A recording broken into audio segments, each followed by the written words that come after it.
In spite of the fact that a Trinitarian interpretation of Genesis 1:26 is supported by the immediate and broader context of Scripture and was believed by many pre-Christian Jews and all the early Christians, a number of other views have come down the pike and are popular among anti-Trinitarians.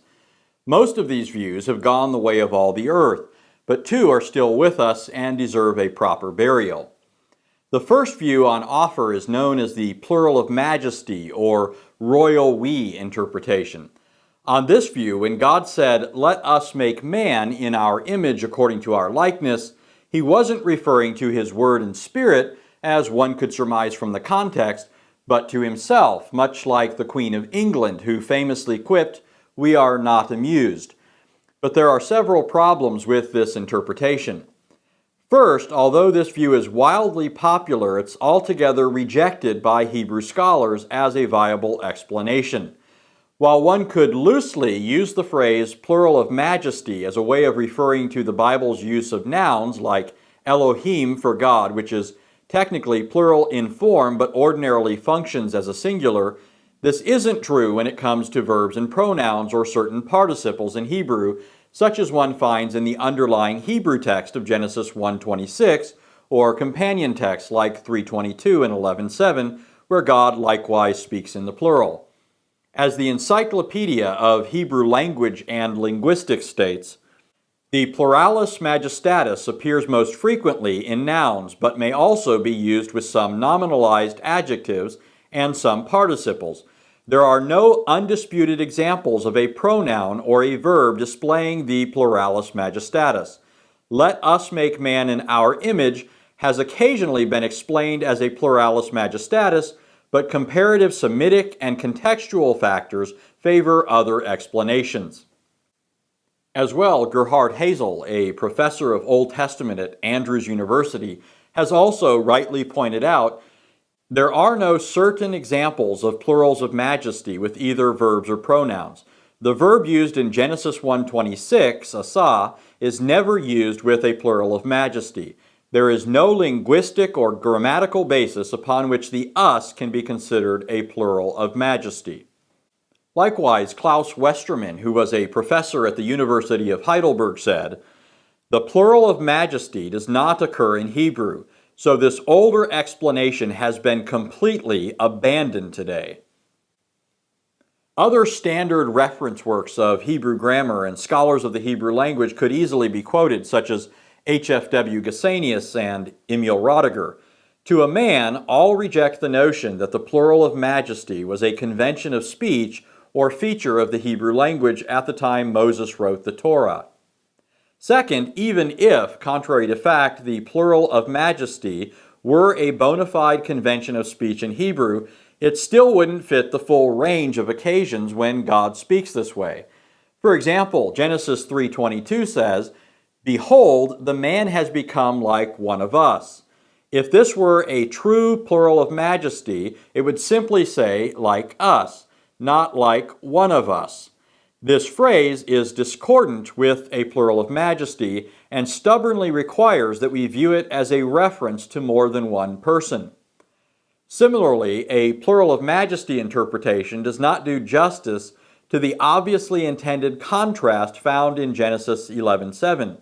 When the Lord said in Genesis 11:7, "Come, let us go down and there confound their language," it was in response to the people gathered at Babel, who defiantly rebelled against God's command to fill the earth, who said to themselves in 11:4, "Come, let us build for ourselves a city, otherwise we will be scattered abroad over the face of the whole earth."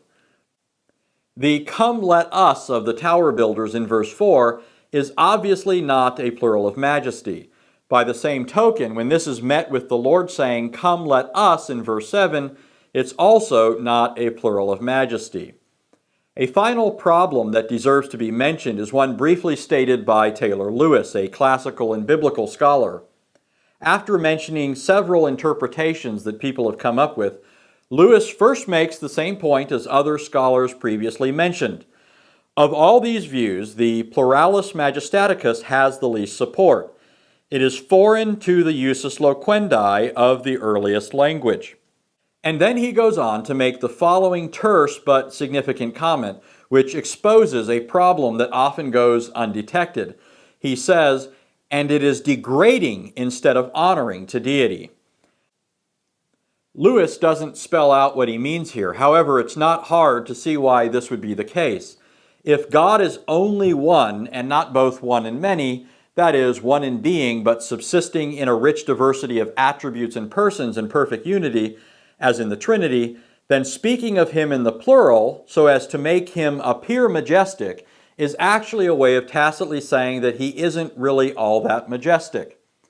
The underlying assumption of the plural of majesty is that words which betoken fullness, plenitude, or plurality bespeak majesty. And if such verbal concepts do not really correspond to what is true about God, then God is not majestic.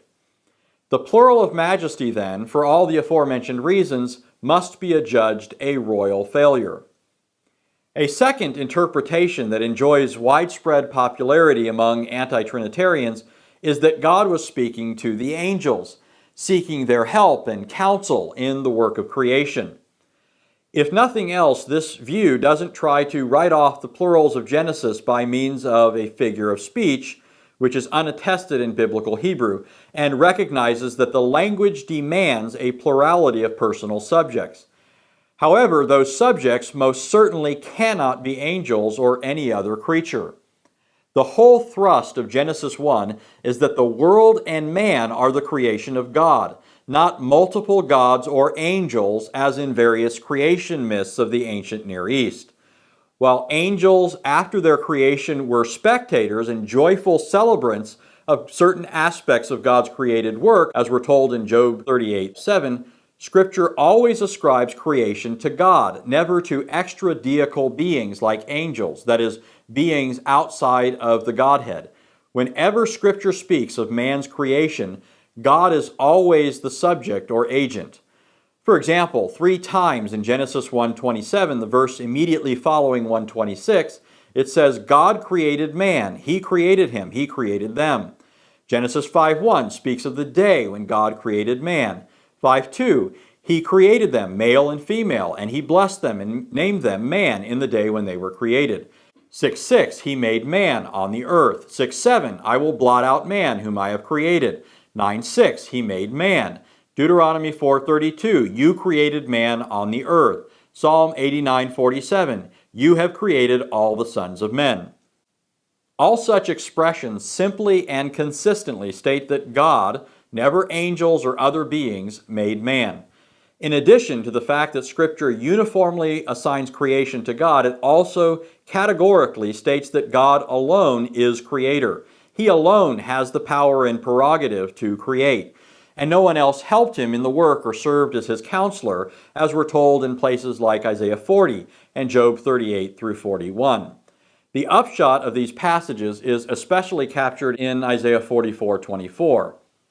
I, the Lord, am the maker of all things, stretching out the heavens by myself and spreading out the earth all alone. Accordingly, any view that ascribes creation to the angels or any other non-divine person who is external to the Godhead is a denial of biblical monotheism and obliterates the creator-creature distinction. And so, oddly enough, a view that is intended to displace a Trinitarian interpretation, which anti-Trinitarians routinely misrepresent as polytheistic, is itself, in principle, a capitulation to the very polytheism it pretends to oppose, because it entails a plurality of entities outside of God who were co-creators with him. Another problem with the angelic interpretation is that Scripture repeatedly says that man was made in the image and likeness of God. Genesis 5:1, 5:3, 9:6. But by contrast, Scripture never says, nor provides any grounds for inferring, that angels also bear the image of God, such that they could, together with God, create man in their image.